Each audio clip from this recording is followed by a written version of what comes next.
Someone calls you. They're going through something difficult, and without even thinking, you drop everything. Not because they asked you to, because you don't know how to do anything else. You listen, you search for the right words, you stay on the phone much longer than you planned. And while all your attention is focused on them, you don't even notice what you're leaving behind. When you finally hang up, you're completely drained. And yet, a voice inside you still asks, "Did I do enough?" This isn't just exhaustion. It's your life slowly learning that everyone else will always come before you. You think you know what's happening. You're just too sensitive. The wrong people take advantage of you. That's the story you've been telling yourself for years, and part of it is true, but it's also allowed you to avoid a much more uncomfortable question. Because the real problem may not only be what other people do to you, it may also be what you do to yourself every time you make yourself smaller so you won't inconvenience anyone. It's no longer just your energy that's running out. Your entire life is quietly changing direction. The relationships that drain you, the people who disappear once the storm has passed, that emptiness you sometimes feel, you've believed other people were the problem. Maybe they were only revealing it. Because this mechanism is so subtle that most people go their entire lives without ever suspecting it. They suffer the consequences without ever understanding the cause. Carl Jung was one of the first to shed light on this unsettling reality. Some qualities, when they never encounter their own shadow, eventually turn against the person who carries them, slowly, silently, until their greatest strength becomes their greatest burden. But here's the uncomfortable truth almost no one wants to hear. What you've always called empathy may not be just empathy. Hidden behind that quality may be the very mechanism that's quietly directing your life, and as long as you can't see it, it will keep reshaping your life without you even realizing it. In this video, you'll discover how an empath can slowly destroy their own life through hidden mechanisms buried beneath their most genuine qualities.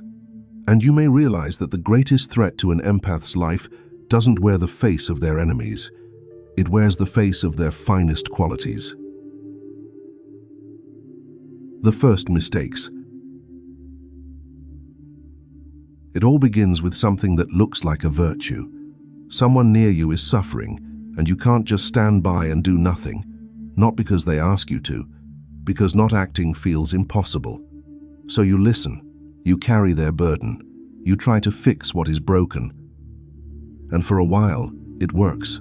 People are grateful, you feel useful, you feel like you're exactly where you're supposed to be.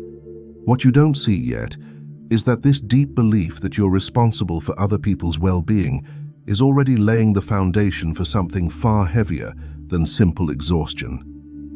Because there's a line most empaths never notice, the line between wanting to help and feeling obligated to save.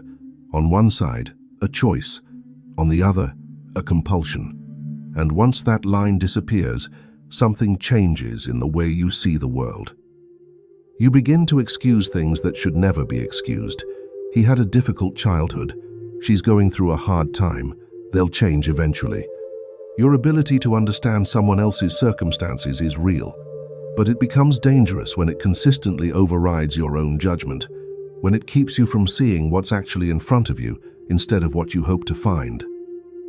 Then there's your inability to say no, not because you're weak, because you're afraid.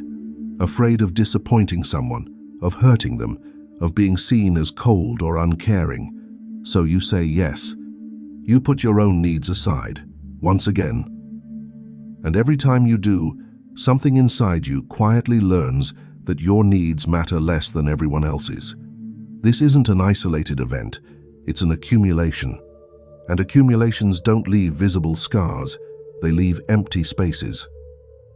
You think you've only given up a little ground, but what happens when that lost ground becomes a permanent part of who you are? That's exactly what most empaths never see coming, until the price they pay is no longer measured in favors, but in exhaustion. The emotional cost.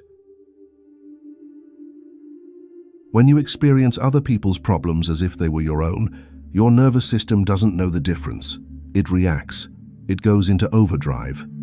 It processes someone else's pain as though it belonged entirely to you. Over time, this confusion between you and the other person doesn't stay limited to moments of crisis. It settles in. It becomes the way you move through the world, and eventually, the empath can no longer clearly tell where they end and someone else begins. But there's something even quieter than this confusion, something the empath rarely suspects, because the anger is there. It always has been. But for many empaths, feeling anger seems incompatible with the person they believe they are. A good person doesn't get angry, they tell themselves. A loving person understands, forgives, lets things go. So the anger is buried.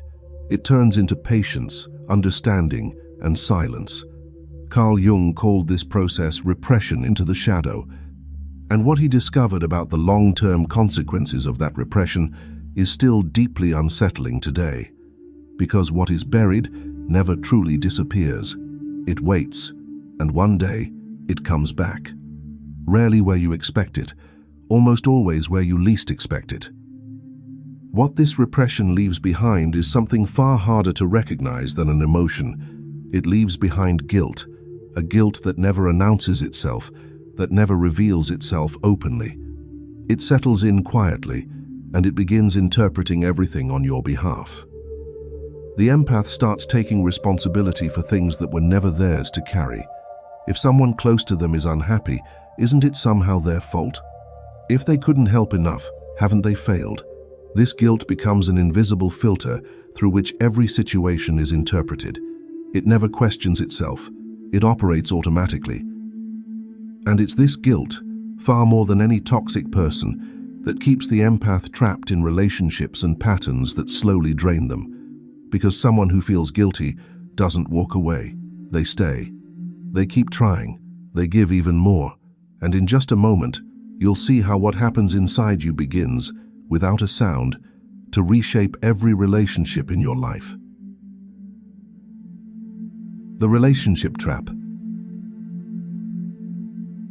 When these patterns continue for years, they reshape your entire relational life.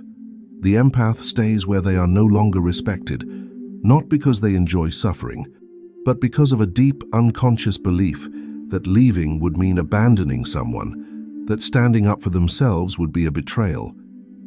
There is something about this loyalty that looks like strength, but it's a strength that ultimately turns against them, keeping them exactly where they suffer the most, under the illusion that suffering is proof of genuine love. At this point, there's a very common misunderstanding that is rarely named for what it is. The empath doesn't fall in love with people as they are. They fall in love with who those people could become.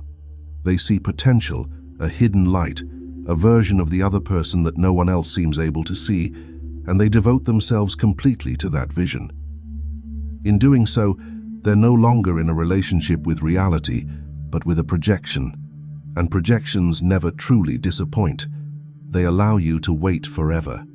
And while the empath waits, their own life quietly slips away, almost without them noticing. But what are they really waiting for? And what becomes of a life built entirely around the hope of a change that never comes? Then comes the loss of self, gradual, almost impossible to notice. The empath avoids conflict. They adapt. They say what the other person needs to hear. They smooth things over. They give in. They absorb everything, and after erasing themselves for so long just to keep the peace, they eventually lose sight of what they truly think, what they truly feel, and what they truly want. Their identity doesn't disappear overnight. It slowly dissolves with every compromise made in the name of harmony, until one day they realize they've built their entire life around everyone else's needs, without ever asking themselves what they needed.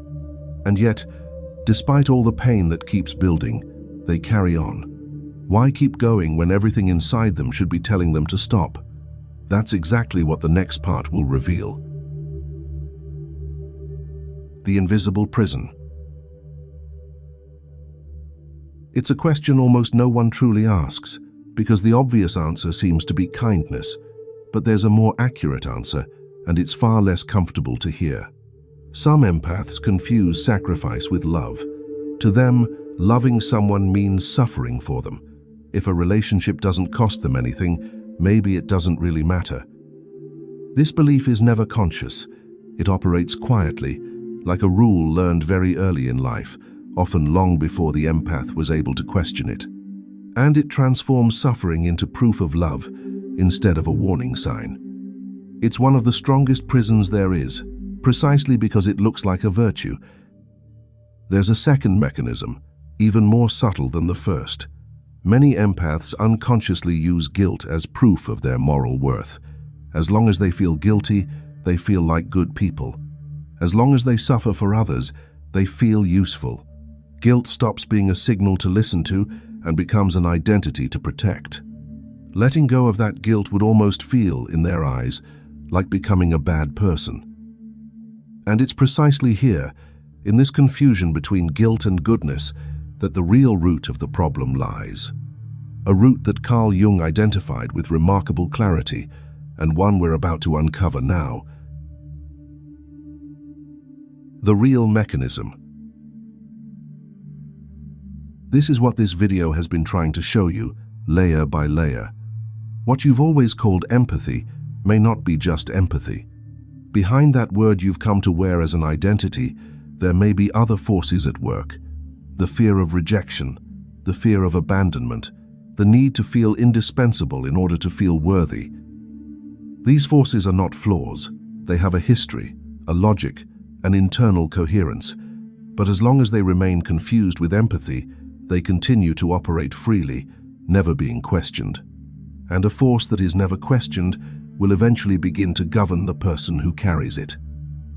Carl Jung called the process of individuation the journey through which a person stops building their identity around other people's needs and finally begins to live their own life. This process is not about becoming cold.